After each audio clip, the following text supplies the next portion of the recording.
Press the bell icon on the YouTube app and never miss another update.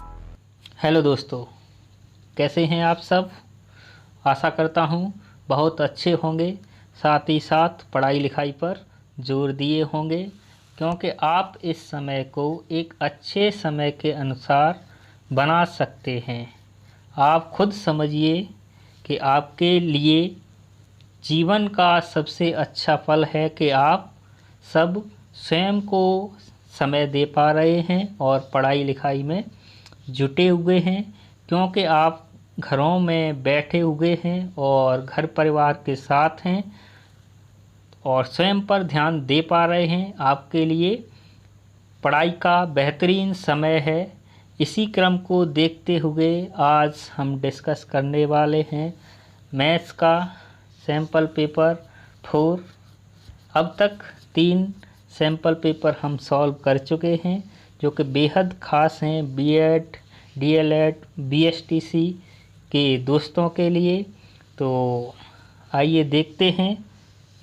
Class शुरू करने से पहले जो भी नए व्यूवर हैं, जिन्होंने लास्ट 3 क्लास को स्टडी नहीं किया है, वो चैनल की प्लेलिस्ट में विजिट करके 3 सैम्पल पेपर देख सकते हैं।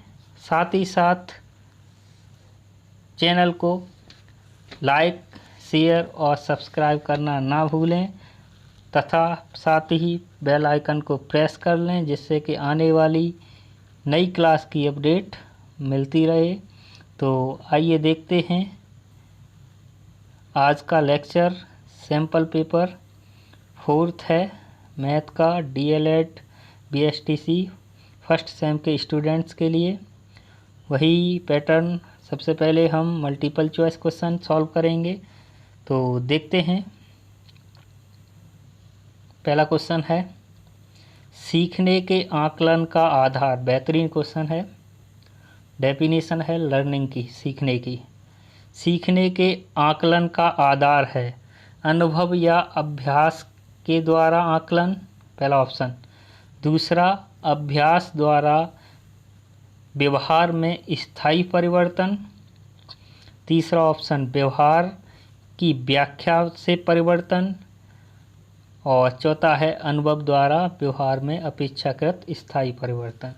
तो देखिए, चारों पॉइंटों को मैं डिस्कस करने वाला हूं। देखिए, ये तो बिल्कुल गलत है।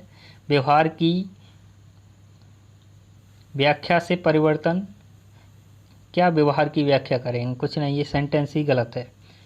अब अनुभव या अभ्यास द्वारा आकलन। अनुभव या अभ्यास द्वारा आकलन ठीक है, लेकिन पूर्ण सीखने के आकलन का आधार पूछ रहा है। तो यहाँ सीधी सीधी इनडायरेक्टली वे में सीखने की डेफिनेशन पूछ ली है। तो एक जनरल डेफिनेशन होती है, अनुभव या अभ्यास के द्वारा व्यवहार में अपेक्षाकृत स्थायी परिवर्तन क्या कहलाता है? सीखना कहलाता, लर्निंग कहलाता है। अब देखिए, ऑप्शन डी और ऑप्शन बी माइनर सा चेंज है। यहाँ क्या है? स्थायी परिवर्तन, और यहाँ क्या है? अपेक्षाकृत स्थायी परिवर्तन।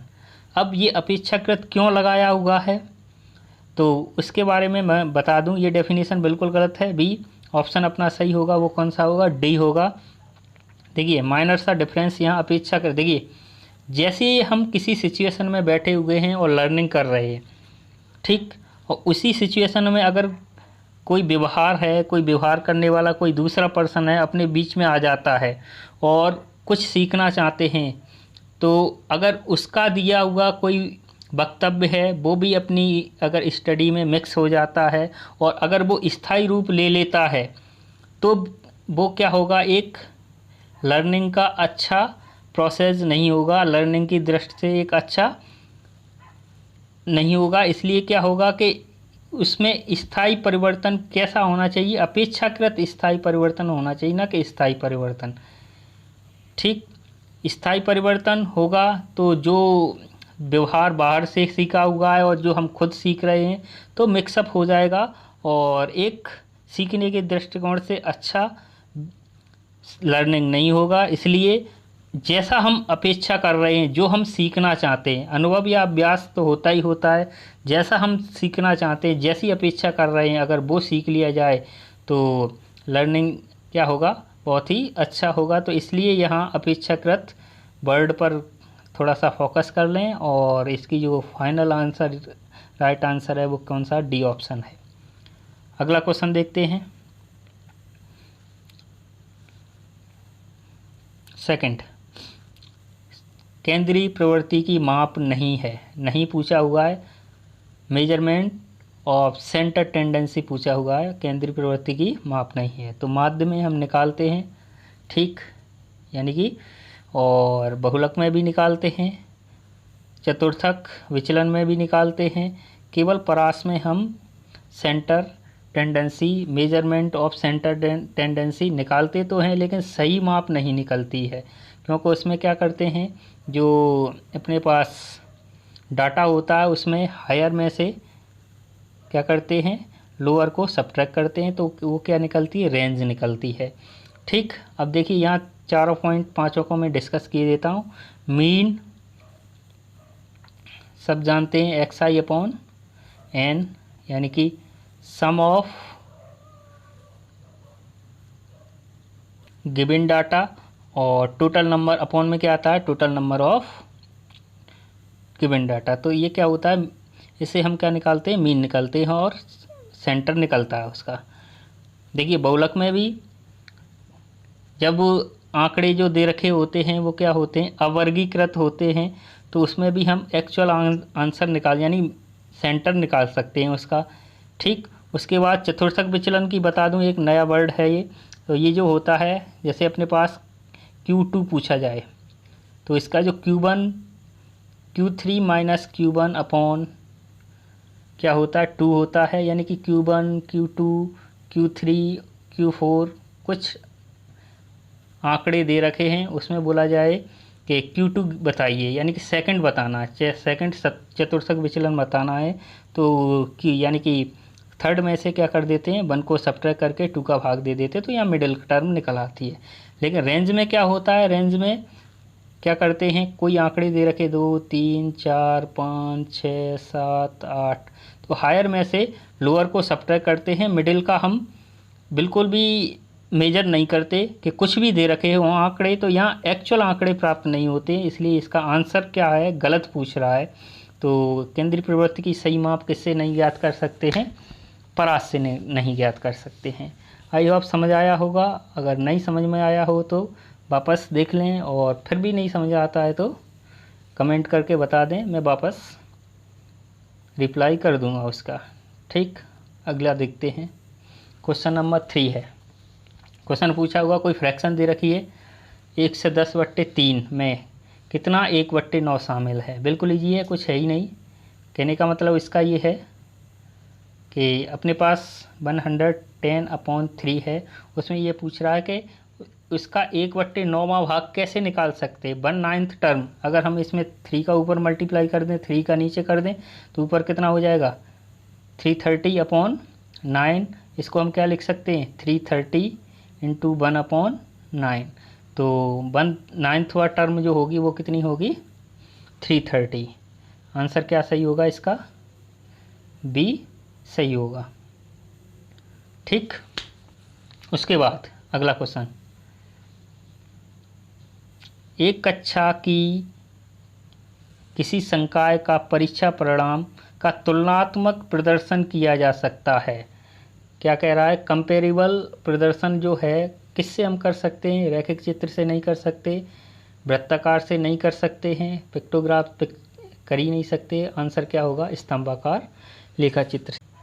अगला क्वेश्चन है, देखिए क्वेश्चन नंबर 5 है, मल्टीपल चॉइस का। विक्रय मूल्य यानी कि सेलिंग प्राइस पर 20% की क्या हो जाए, हानि होने, 20% की हानि उसके लागत मूल्य का कितना प्रतिशत हानि के बराबर है। उस क्या कह रहा है, यानी विक्रय मूल्य का 20% हानि उसके जो लागत मूल्य लगाया है उसका कितना प्रतिशत हानि के बराबर है। तो लागत मूल्य हम 100 पर लेके चलेंगे, और देखिए इसका सॉल्यूशन दिखा देता हूँ एक बार।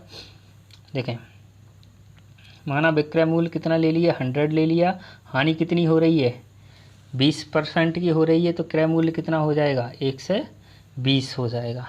तो हमें पूछा क्या हुआ है, हानि परसेंट पूछा हुआ है, तो लॉस परसेंट फॉर्मूला क्या होता है, हानि यानी कि लॉस, लिख देता हूँ, क्या होता है, loss upon CP cost of price into 100। ठीक, तो यही लगा देंगे। लॉस कितना हो रहा है, दे ही रखा था 20%, और कॉस्ट ऑफ प्राइस अपना CP ये दे ही रखा है, कितना है 120, तो लगा देंगे। इसमें कितना हो जाएगा, 0 से 0 कैंसिल हो जाएगा, आंसर क्या आ जाएगा 16, राइट, 2/3%। अब वहाँ क्या दे रखा है, फ्रैक्शनल फॉर्म में दे रखा है, यानी कि इम्प्रॉपर फ्रैक्शन में, तो हम इसको इम्प्रॉपर में कन्वर्ट कर लेंगे। तो ये कितना हो जाएगा, इसके साथ मल्टीप्लाई करेंगे, 48 2 ऐड करेंगे तो 50/3%। आंसर क्या हो जाएगा, 50/3%। तो ये थे MCQ टाइप क्वेश्चन। आगे देखते हैं, वेरी शॉर्ट टाइप क्वेश्चन है। देखिए अच्छा क्वेश्चन है, टेट में भी आया हुआ है ये क्वेश्चन, अभी 2019 का जो टेट लगा था उसमें आया हुआ है। शिक्षण उद्देश्यों का वर्गीकरण किसने किया है, शिक्षण उद्देश्यों का जो वर्गीकरण किया था ब्लूम,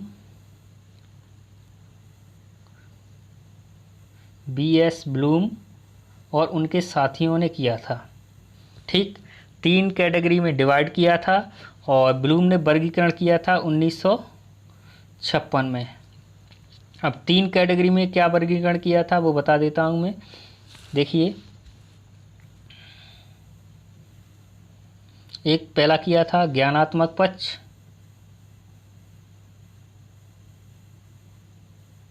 दूसरा किया था भावात्मक पक्ष, तीसरा किया था क्रियात्मक पक्ष। ठीक, ज्ञानात्मक पक्ष का वर्गीकरण किया था ब्लूम ने,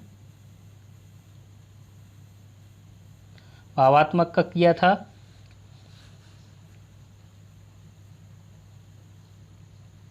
यहाँ बता देता हूँ मैं, करथवाल ने,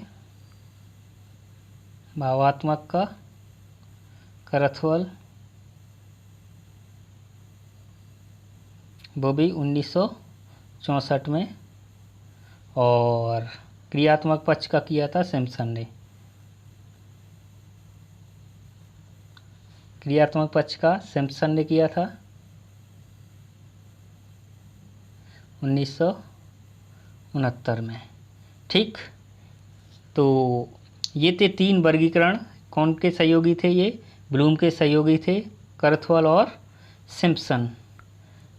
ठीक, इन्होंने क्या किया था, तीनों अपने पक्षों को 6 अलग अलग पॉइंट में डिवाइड किया था, वो थोड़ा सा लेंदी हो जाएगा। उन्हीं से क्वेश्चन पूछा हुआ था, ये पूछा हुआ था शायद निम्न में से कौन सा ज्ञानात्मक पक्ष से संबंधित नहीं है, तो उन्होंने ऑप्शन दिया था ज्ञान बोध, ज्ञान उपयोग, और तीसरा अलग से दे दिया था, किसी अलग से दे दिया था, अनुक्रिया दे दी, तो वो किस में आ जाएगी, करथवाल वाले में आ जाएगी। तो देखिए, इसमें 3 क्वेश्चन बन रहे हैं। उद्देश्यों का वर्गीकरण ब्लूम ने किया, किसने किया, ब्लूम ने 1956 में। उसके सहयोगी आ गए, तो इन्होंने किसका किया था, ज्ञानात्मक पक्ष का किया था। भावात्मक पक्ष का किसने किया था, करथवाल ने 1964 में। और क्रियात्मक या मनोशारीरिक पक्ष का जो वर्गीकरण किया था वो सिम्पसन ने 1969 में। ठीक, अगला है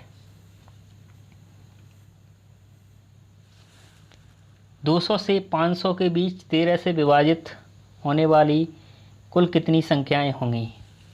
क्या पूछा हुआ है, 200 से 500 के बीच 13 से डिविजिबल होने वाली संख्याएं पूछा हुआ है। तो इस टाइप के क्वेश्चन करने के लिए इससे जस्ट पहले, अब देखिए बीच की पूछा हुआ है, तो हमें कहाँ तक निकालनी है, 201, और इससे पहले की क्या आ जाएगी, 499 के तक की हमें निकालनी है, किससे, 13 से विभाजित होने वाली। तो देखते हैं सॉल्यूशन इसका। देखिए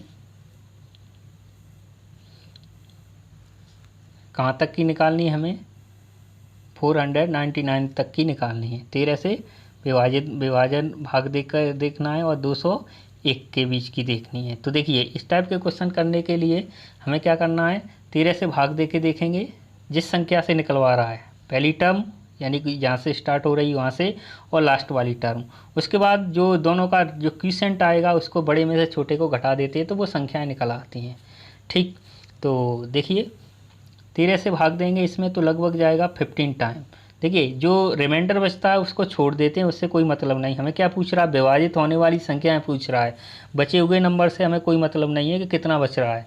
जब भाग देंगे, भाग देने के बाद जो बचेगा, ठीक है, भाग हमें पूछ किसका रहा है, भाग वाली संख्या पूछ रहा है और रिमाइंडर से कोई मतलब नहीं है, तो हमें उसको इग्नोर करके चलते हैं।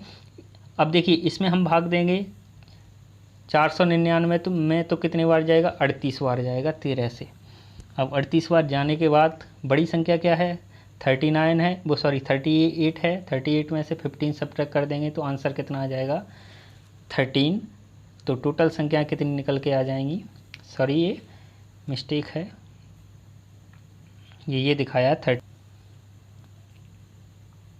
ये जो बचेगा 23 बचेगा। ठीक है, ये मिसप्रिंट हो गया है टाइपिंग में। तो टोटल संख्या कितनी निकल के आएंगी, 23। क्या करना है वापस बता देता हूँ, इससे आगे की पूछा है तो 201 में 13 का भाग दें। 13 ही जरूरी नहीं, कोई भी संख्या हो सकती है यहाँ पर। जिससे पूछे, सपोज किया 7 से पूछे तो 7 का भाग दे देंगे। और कहाँ तक की पूछा है, 500 तक के बीच की पूछा है तो उससे जस्ट पहले ही शक किया, 499 में 13 का भाग देंगे। डिवाइड देने के बाद जो जितना, ये कितने बार 38 टाइम जा रहा था, ये लगभग कितना जा रहा था, 15 टाइम जा रहा था। बड़े में से क्या कर देंगे, छोटे को घटा देंगे, यानी कि 38 में से 15 घटा देंगे तो आंसर कितना आ जाएगा अपने पास, 23। तो कुल संख्याएं जो निकल के आएंगी वो कितनी निकल के आएंगी, 23। ठीक, तो आगे देखते हैं अगला क्वेश्चन।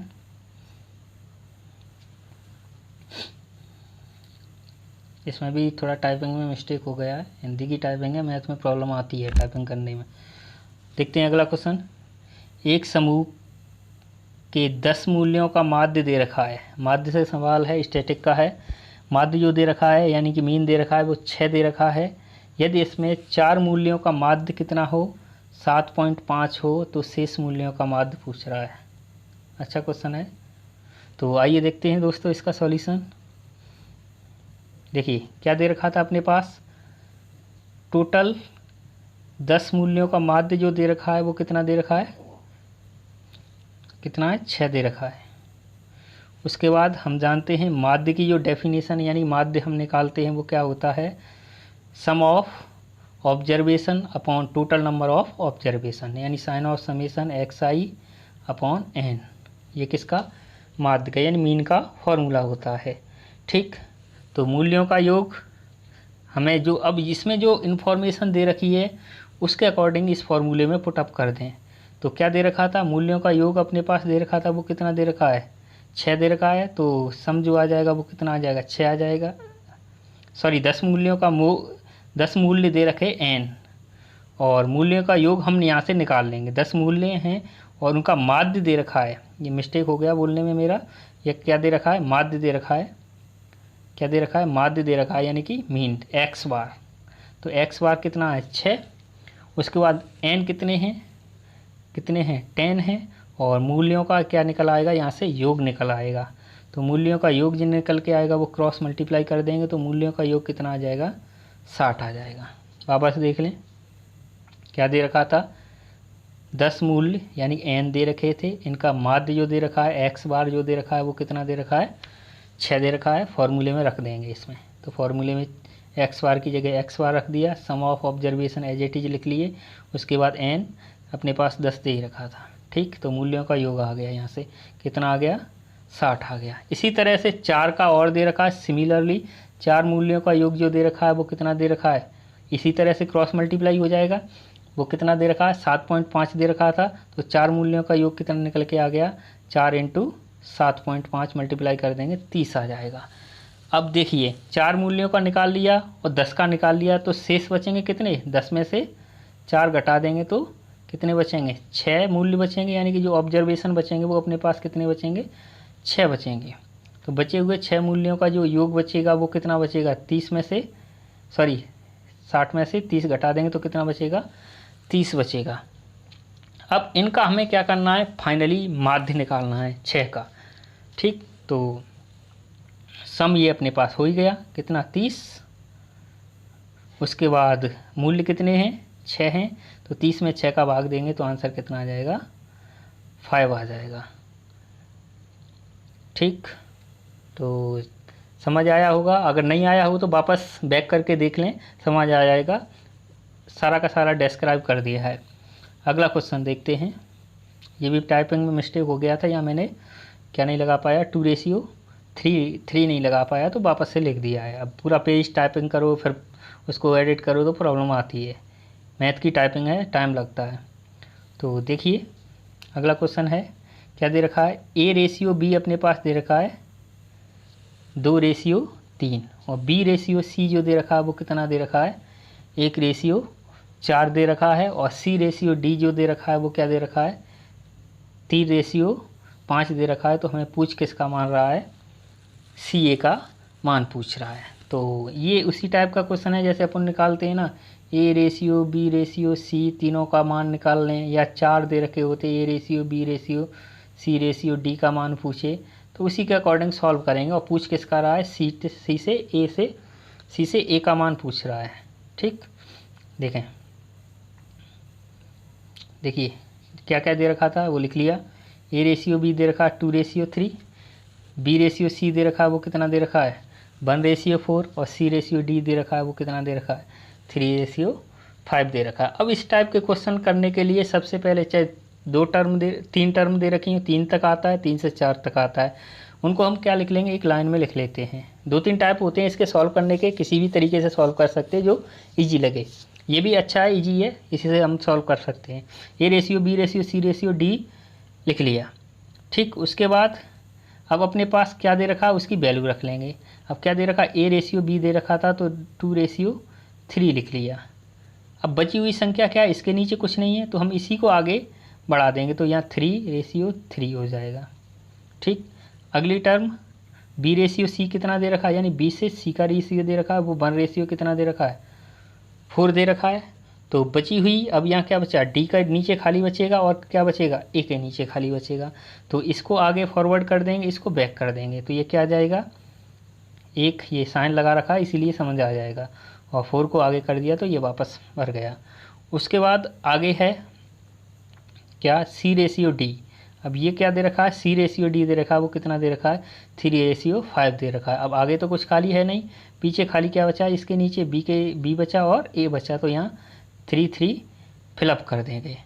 कर दिया ये सारा काम करने के बाद अब क्या करेंगे, आपस में इनकी मल्टीप्लाई कर देंगे, बस सॉल्यूशन हो गया। इसके आपस में मल्टीप्लाई किए तो ये कितना हो जाएगा, 6 हो जाएगा, इसका 9 हो जाएगा, इसका कितना हो जाएगा 36, ये कितना हो जाएगा 60। अब आंसर किसका पूछा है, C से A पर पूछा है, रेशियो C से A पर पूछा हुआ है, तो क्या हो जाएगा 36 रेशियो 6 सॉल्व कर लेंगे तो 6:2 क्या आ जाएगा, 1 आंसर आ जाएगा। C/A का मान 6:1 आंसर आ जाएगा। ठीक, इजी है बिल्कुल, देख लें एक बार वापस। अगला क्वेश्चन देखते हैं, क्या दे रखा है, यदि x + y बराबर 2x, और क्या दे रखा है, हमें मान किसका निकालना है, x + y माइनस z का मान निकालना है। कितना दे रखा है, केवल इतना दे रखा है, x + y बराबर क्या हो, अगर 2x हो तो हमें वैल्यू किसकी निकालनी है, x + y माइनस z का मान क्या होगा। देखते हैं दोस्तों इसका सॉल्यूशन। देखिए क्या दे रखा है, x + y अपने पास दे रखा है कितना 2x, तो यहाँ से हम y का मान निकाल लेंगे, तो y का मान क्या आ जाएगा, इधर ले आएंगे इसको, तो 2x माइनस एक्स यानी y बराबर क्या आ गया, x आ गया। अब अपने पास जो दे रखा था उसमें या तो x को एलिमिनेट कर लो या किसको एलिमिनेट कर लो, y को एलिमिनेट कर लो। तो x क्या दे रखा था, x upon x minus Z और minus Z upon y minus Z. तो ये तो एज इट इज, यानी कि हम y की जगह पर क्या पुटअप कर लेते हैं, सॉरी x की जगह पर y को पुटअप कर लेते हैं। तो ये तो एज इट इज आ गया। उसके बाद z ऊपर है ही, उसके बाद यहाँ y की जगह पर क्या रख लिया, x माइनस जेड रख लिया। अब देखिए एलसीएम सेम हो गया कि नहीं हो गया, एलसीएम सेम हो गया। तो एलसीएम क्या आ जाएगा इसका, x माइनस जेड, ऊपर क्या बचेगा, x minus Z cancel out होकर के आ जाएगा 1 आंसर आ जाएगा। बिल्कुल ईजी है। बस यहाँ क्या रखना है, हमें ये ध्यान रखना है, या तो y की वैल्यू निकाल लें, y की वैल्यू निकालना बनता है, x निकल नहीं सकता, ठीक है, या निकाल भी सकते हैं तो उधर ले आएंगे, नेगेटिव में टर्म हो जाएगी और थोड़ा सा लेंथी हो जाएगा, लंबा प्रोसेस हो जाएगा, और कुछ नहीं है।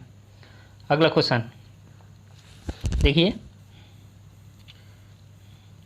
हाँ 11, एक समबहुभुज का प्रत्येक आंतरिक कोण अपने पास दे रखा है, वो कितना दे रखा है, 144 डिग्री दे रखा है। तदनुसार उस बहुभुज की सारी हमें क्या निकालनी है, भुजाएं निकालनी है। क्या निकालनी है, एक समबहुभुज का प्रत्येक आंतरिक कोण दे रखा है, वो कितना दे रखा है, 144 डिग्री दे रखा है। हमें क्या निकालना है, उस बहुभुज की भुजाएं निकालनी है, एन का मान निकालना है। ठीक, तो देखते हैं, वीडियो लंबा हो रहा होगा, अब क्वेश्चन है इतने सारे, सैम्पल पेपर है, तो प्लीज़ साथ बने रहें। देखें आगे सॉल्यूशन इसका, देखिए क्या दे रखा है, ये जनरल फॉर्मूला लगता है। यदि क्या मान लें, समबहुभुज की भुजाओं की संख्या मान ली कितनी, n। अब आंतरिक कोण बराबर होता है, आंतरिक कोण का जो सम होता है वो क्या होता है, bracket 2n minus 4 upon n into कितना होता है, 90। अब आंतरिक कोण अपने पास कितना दे रखा था, 144 दे रखा था, तो ये रख लिया। उसके बाद हमें n का मान निकालना है। ठीक, तो आंतरिक क्या दे रखा है, यही दे रखा है ना, प्रत्येक आंतरिक कोण दे रखा है, हमें भुजाओं की संख्या निकालनी। ठीक, देखिए n भुजाओं की संख्या मान ली, आंतरिक कोणों का जो योग का जो फॉर्मूला होता है वो क्या होता है, 2n minus 4 upon n into 90। अब देखिए यहाँ पर सॉल्यूशन इसको करेंगे, तो सॉल्व करेंगे, ये तो एज इट इज है ही, इसको काट लें, कैंसिल आउट कर लें।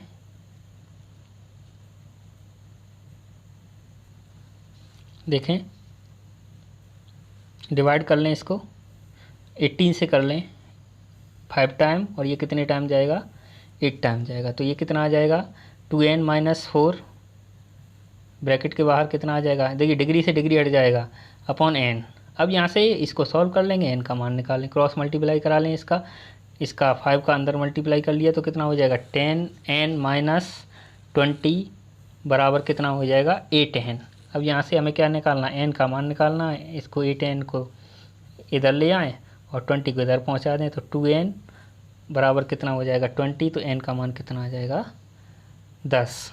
यानी कि क्या पूछ रहा था, भुजाओं की संख्या जो निकल के आ गई वो कितनी आ गई, 10। ठीक, आगे देखते हैं अगला क्वेश्चन। अब देखिए शॉर्ट टाइप के हैं, क्वेश्चन नंबर 12 है, इजी है बिल्कुल, कुछ नहीं है उसमें, पावर दे रखी है, पावर से पावर कंपेयर कर लेंगे, n का मान निकालना है बस, और कुछ नहीं है। तो इसको क्या कर लें, पहले एक्सपेंड करके लिख लें सारा का सारा। ठीक, तो 3 की पावर बनाना है सारा।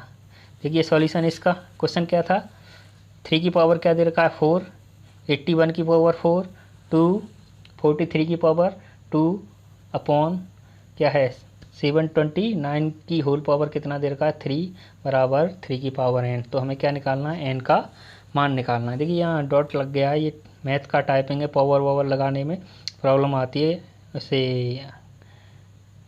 क्योंकि मैथमेटिकल कैलकुलेटर और टाइपिंग यूज करनी पड़ती है, उसी से ये टाइप होता है, अदरवाइज टाइप नहीं होगा। देखिए अगला है, इसी को देखें, इसका सॉल्यूशन देख लें पहले। देखिए क्या दे रखा था, ये दे रखा 3 की पावर 4, 81 की पावर 4, 243 की होल पावर कितना है, 2 है अब देखिए इनके फैक्टर करके लिख लें। 3 का पावर 4 तो एज इट इज लिख लेंगे हम। 81 को क्या लिख सकते हैं, 3 की पावर 4 की होल पावर तो ऑलरेडी 4 है ही। उसके बाद 243 को क्या लिख सकते हैं, 3 की पावर 5 का होल पावर 2 है ही, ठीक। उसके बाद हम क्या लिख सकते हैं, 729 को 3 की पावर 6। अब क्या है यहाँ सॉल्यूशन कर ले, यानी कि पावर का मल्टीपल हो जाएगा। और देखिए ये कितना है, 3 की पावर 4 एज इट इज, ये कितना हो जाएगा 3 की पावर 16, ये कितना हो जाएगा 3 की पावर 10, और इसको ऊपर ले जाएंगे तो 3 की पावर कितना हो जाएगा -18 बराबर 3 की पावर n। अब इनको ऐड कितना, ये सारा का सारा ऐड हो जाएगा, 18 सब्ट्रैक्ट हो जाएगा। तो कितना आ जाएगा सॉल्यूशन करने पर 3 की पावर 12, और कंपेयर कर देंगे किसकी पावर की दोनों साइड, तो n बराबर कितना आ जाएगा 12 आंसर आ जाएगा इसका। आइए अगला क्वेश्चन देखते हैं। कोई राशि 5 वर्ष में 2 गुनी हो जाती है तो बताइए वह कितने वर्ष में 5 गुनी हो जाएगी। इजी है, एक ट्रिकली बता देता हूँ। T1 T2 N1 N2 से अपन निकाल सकते हैं। क्या दे रखा है, कोई राशि 5 वर्ष यानी टाइम T1 5 वर्ष, n कितनी हो रही है 2 गुनी हो रही है, टाइम T2 हमें निकालना है, और कितने वर्ष में n बराबर N2 बराबर 5, ये N1 मान लेंगे। तो क्या दे रखा है, वापस देख लें क्वेश्चन को। कोई राशि 5 वर्ष में कितनी हो रही है, दुगनी हो रही है, तो कितने समय में वो कितनी हो जाएगी 5 गुनी हो जाएगी। तो देखिए इसका क्या दे रखा है अपने पास, T1 मान लिया हमने कितना 5, यानी 5 वर्ष में वो कितनी हो रही है 2 गुनी हो रही है, यानी N1 बराबर कितना हो जाएगा 2। तो हमें बताना कितने वर्ष में 5 गुनी हो जाएगी, N2 बराबर कितना हो जाएगा 5। तो फार्मूला होता है अपना N1 -1/T1 बराबर N2 -1/T2। वैल्यू पुटअप कर देंगे आंसर आ जाएगा। N1 अपने पास कितना दे रखा है 2 -1 टाइम क्या दे रखा है 5। उसके बाद N2 कितना दे रखा है 5 -1/T2 हमें निकालना ही है। ये कितना बचेगा 2/5, यहाँ कितना बचेगा 4/T2, क्रॉस मल्टीप्लाई कर देंगे तो दूसरा टाइम जो आ जाएगा वो कितने वर्ष में हो जाएगी 5 गुनी, 20 वर्षों में 5 गुनी हो जाएगी, ठीक। और भी है एक तरीका, उससे कर सकते हैं डबल और ट्रिपल करके, उससे भी इजी है, उससे भी हो जाता है। और उसमें थोड़ा सा कन्फ्यूजन रहता है, सीधा फार्मूला याद रखें क्या करना है उसमें। अगला क्वेश्चन देखते हैं। देखिए ये भी अच्छा क्वेश्चन है। 14 है, जब n, प्रिंट में मिस्टेक हो गई, ये n है,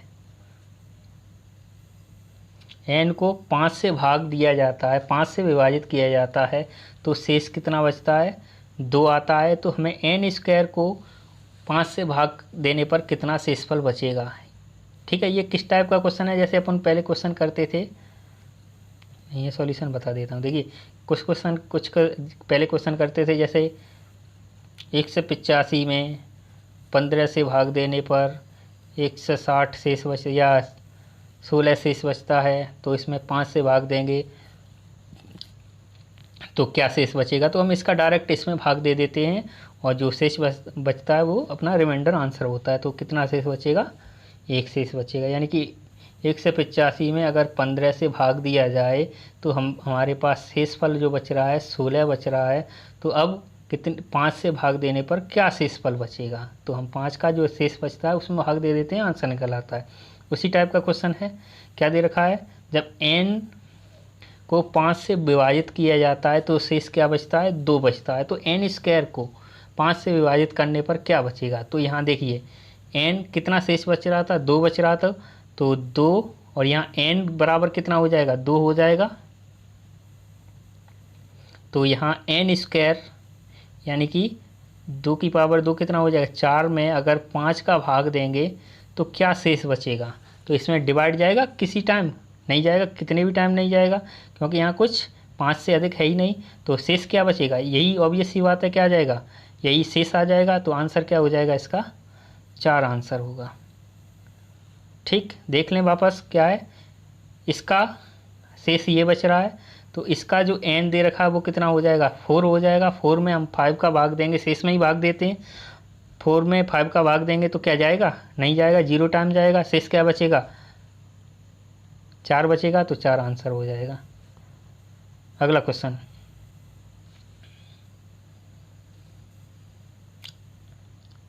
यदि 40 डिग्री चाप की लंबाई कितनी है, 4 पाई सेंटीमीटर में है, तो वृत्त की हमें क्या निकालनी है, त्रिज्या निकालनी है। यानी कि अपने पास कोई आर्क दे रखा है जिसकी 40 डिग्री चाप की लंबाई जो अपने पास दे रखी है वो कितनी दे रखी है, यानी ये जो लेंथ दे रखी है उसकी वो 4 पाई के बराबर दे रखी है। तो हमें इसकी क्या निकालनी है, रेडियस निकालनी है। ठीक, तो इसके लिए फॉर्मूला होता है, देख लें, हम जानते हैं थीटा यानी कि एंगल बराबर क्या होता है, चाप बट्टे त्रिज्या। खूब पढ़ा हुआ है फॉर्मूला, फिजिक्स में भी यही चलता है, यानी कि एंगल बराबर कोण बराबर चाप बट्टे त्रिज्या। अपने पास क्या दे रखा है, एंगल अपने पास क्या दे रखा है, 40 डिग्री दे रखा है, और आर्क क्या दे रखा है, चाप कितने का है, 4 पाई का दे रखा है। अब इसमें क्या निकालनी, त्रिज्या निकालनी है, सीधा का सीधा फुटअप कर देंगे, तो इसका क्रॉस इधर आएगा, थीटा इधर आ जाएगा नीचे, तो आर बराबर कितना हो जाएगा, 4 पाई अपॉन 40। तो इसका सॉल्यूशन करेंगे। अब देखिए यहाँ बात है सेंटीमीटर में इसको कन्वर्ट करना है, यानी कि रेडियन में जो अपने पास ये एंगल में दे रखा है कोण में, तो उसको हमें रेडियन में कन्वर्ट करके क्या करना है, कोण को उसका सेंटीमीटर में मान निकालना है। ठीक, तो देखिए हम किसका मल्टीप्लाई कर देंगे इसमें, सेंटीमीटर में कन्वर्ट करने के लिए 180 डिग्री अपॉन पाई का मल्टीप्लाई कर देंगे। क्यों कर रहे हैं, क्योंकि हम रेडियस है, रेडियस हमेशा किस में आती है, मीटर या सेंटीमीटर, एंगल या रेडियन या एंगल में नहीं आती। तो इसको हम कन्वर्ट करेंगे जनरल सेंटीमीटर में, तो कितने का मल्टीप्लाई कर देंगे, 180 का, 180 डिग्री अपॉन पाई का, तो पाई से पाई कैंसिल हो जाएगा, ये 4 से 10 टाइम कैंसिल हो गया, और इससे ये एक 0 कैंसिल हो जाएगी, तो आंसर कितना आ जाएगा, रेडियस कितनी आ जाएगी, 18 सेंटीमीटर। क्वेश्चन नंबर 16 है, देखते हैं। एक प्रेक्षण के समूह का माध्य कोई ऑब्जर्व दे रखे हैं, उनमें जो मीन दे रखा है वो कितना दे रखा है, के दे रखा है। यदि प्रेक्षण को किससे कर दिया जाए, ए से विभाजित करने पर 10 जोड़ दें, तो नए समूह जो बनेगा उसका माध्य क्या होगा। कहने का मतलब x बार यानी कोई माध्य है, मीन दे रखा है, वो क्या दे रखा है, किसी प्रेक्षणों का वो कितना दे रखा है, के बराबर दे रखा है। अब उन्हीं प्रेक्षणों में सब में ए से भाग दे दें, और साथ ही साथ किसको जोड़ दें, 10 को जोड़ दें, तो जो नया प्रेक्षण बनेगा यानी नया जो समूह बनेगा उसका मीन पूछा हुआ है। अच्छा क्वेश्चन है, इम्पोर्टेंट क्वेश्चन है, एग्जाम में आया हुआ है ये। तो देखिए, एक प्रेक्षण के समूह का माध्य अपने पास क्या दे रखा है, के बराबर दे रखा है। तब अकॉर्डिंग टू कंडीशन अपने पास क्या हो जाएगा, के बराबर क्या हो जाएगा, हम जानते हैं sum of observation upon total number of observation होता है, तो x1 x2 x3 dot dot dot xn upon total n हो जाएगा। ठीक, मीन का फॉर्मूला।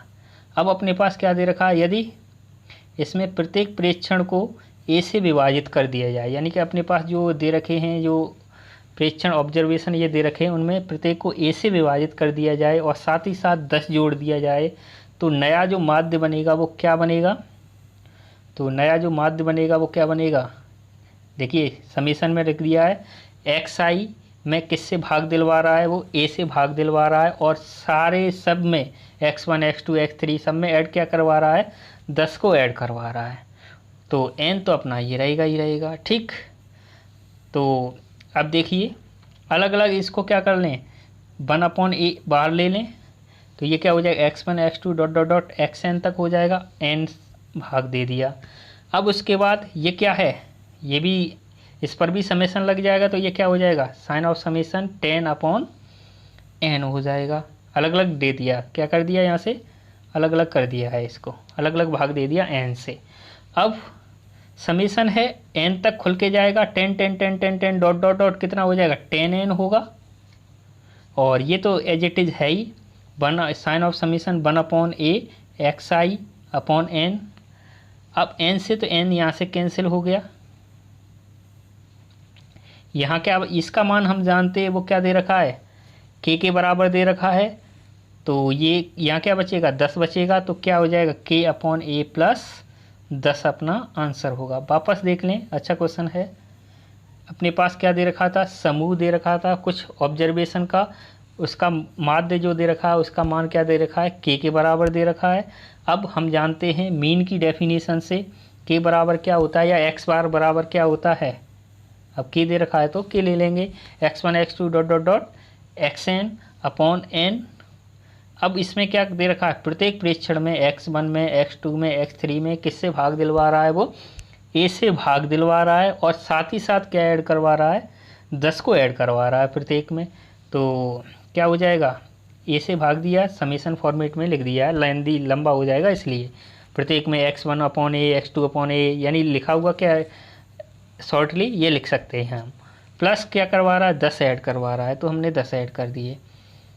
अब क्या करें, अलग अलग n से भाग दे दें, तो 1/a तो कांस्टेंट टर्म है, बाहर आ जाएगी समीशन से, और इसको एक्सपेंड कर दिया x1 x2 dot dot dot xn तक, n का भाग दे दिया। इधर क्या लगेगा, साइन ऑफ समे, ये देखिए यहाँ पर भी समीशन है, पूरे पे समीशन है, तो इस पर भी समीशन चढ़ जाएगा, तो कितना हो जाएगा ये साइन ऑफ समीशन 10/n।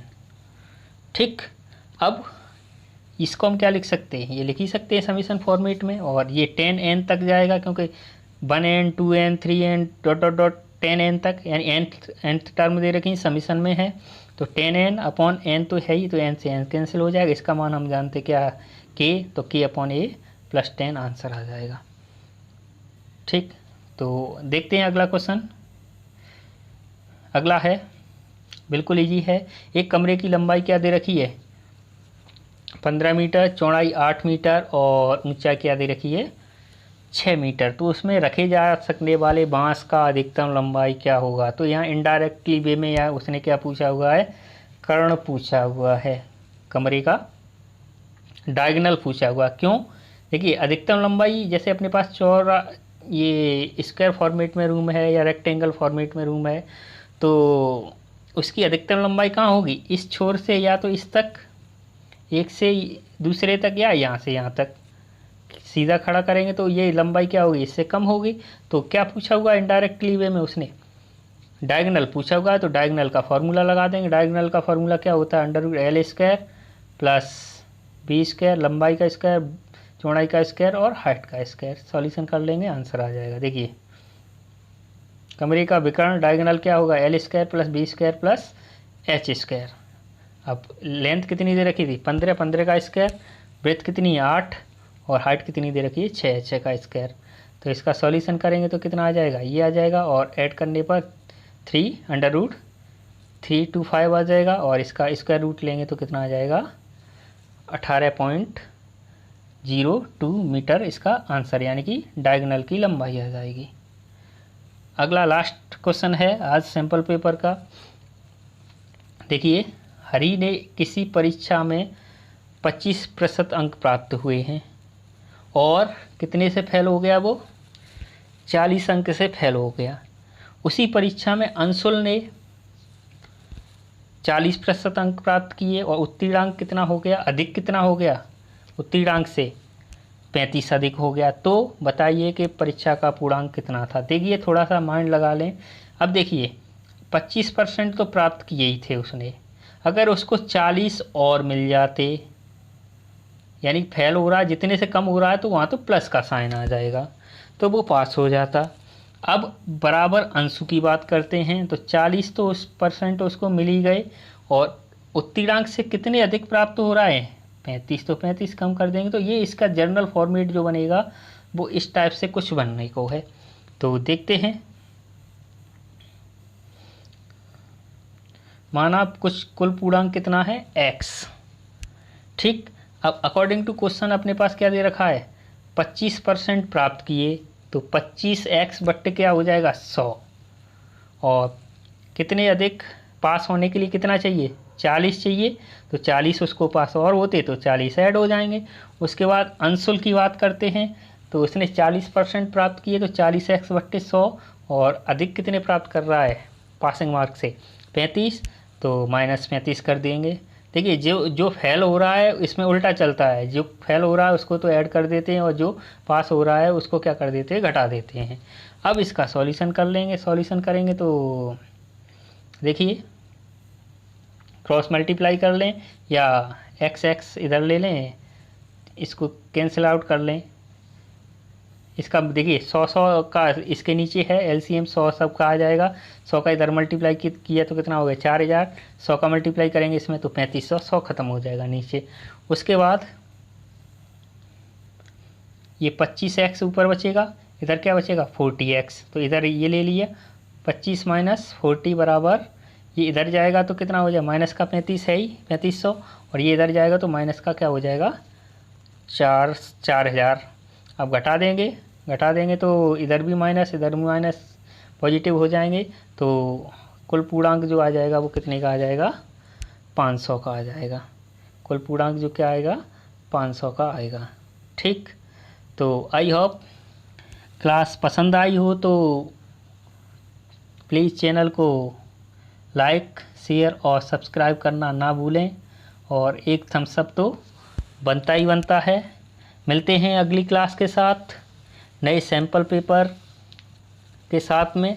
तब तक के लिए अपना ख्याल रखें, स्वस्थ रहें, मस्त रहें। जय हिंद, धन्यवाद।